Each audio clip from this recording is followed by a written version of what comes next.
How's it? Today we are going to take some simple photographs that we took here in the studio class, and we're going to make some special effects for black and white, kind of like a cologne or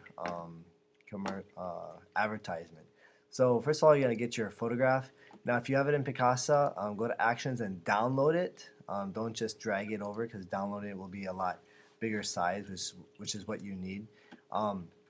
When you take it into Photoshop, now you want to remember that you want to start with them on the left side looking right. Okay, so if you don't have that, you can just go to image rotation, and then flip horizontal. Okay, now we want the light source coming in towards his face, and then on his back side it should be the shadowed. Okay, so that's how we need it to be. Now we're going to create a new 4x6 inch stock. So we're going to go 6 and make sure that's inches. So 6 by 4 and 200. And now we're going to Command A, Command C on your photograph, and Command V to paste it in. That's going to appear a lot larger than what it is. So you can go ahead and zoom out, Command T to transform, and then go ahead and hold down the Shift key while you resize one of the angles. Corners. Now what you want to do is cut off a little bit of the head, just a little bit, and then stretch it over kind of like so. Try to use as much vertical rule of thirds as possible that your photograph allows, which is right about there for me. And so then I'll go ahead and hit enter to set it. Now what we're going to do is switch it into black and white. So we're going to go to image, adjustments, and black and white. Now you do have some options here. So if you want more reds or more yellows, you can adjust accordingly. But I'm just going to use it how it is for now and just hit OK. What I'm going to do is go to image, adjustments, and go to my curves. And with my curves, I'm going to click on this little finger, and that's going to allow me to adjust exactly what I want to adjust in terms of lighter or darker. Now I want my whites to be whiter and my darks to be darker. So I'm clicking on this background and making it lighter, and now I'm going to click on maybe his hair and make that darker. So you'll see the very the contrast coming out now, more of extreme, which is what I want. So I'm going to go ahead and hit OK. Then we're going to go to image, adjustments, and go to my levels. And I can also adjust my levels. Notice it's getting a little bit more darker.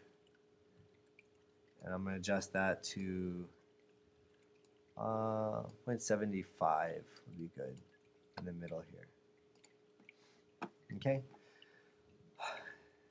Now, if you want a little bit more brighter on the face, you can use what's called the dodge tool. So D on the keyboard, or dodge, it's right there.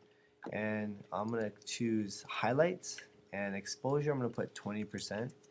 And so basically now I can come over that and make it a little bit brighter to increase that a little bit more. And again, you can adjust according to what you think looks best.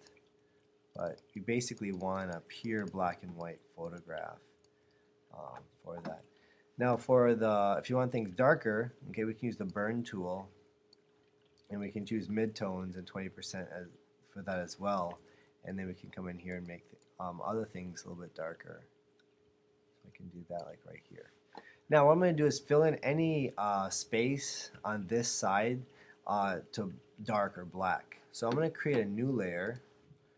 Okay, I'm going to call that layer black, and B for brush, and make sure it's black for brush. And basically make sure your hardness is kind of it's a softer hardness. Okay, and now I'm basically going to slowly paint in here. Now you're going to really want to zoom in, hold the Option key, and kind of just zoom in so you can kind of just paint. We don't want too much brush over here. We want a natural colliding right here. So it's just naturally goes up against the black right there. Okay? So there we go. There's black. So now we got a more contrast of black and white that looks a little bit more presentable and good contrast. T for text, just go ahead and put their name. First name's fine. And we don't want anything too big, but not too small. And try to choose a font that's like minimal, like doesn't take up too much pizzazz, something more simple. Okay, so I'm gonna just choose something like Skia. And then what you want to do is go into your text effects, which if you click on the move tool, click on the text layer, and then in your layers palette, and I'll bring that over. In your layers palette, you go to the function, and we're going to go to drop shadow. Okay, and then drop shadow, we're going to drop that shadow, and then we're going to do a color overlay as well, and we're going to choose white. Okay, so it's almost like a little imprint there as well.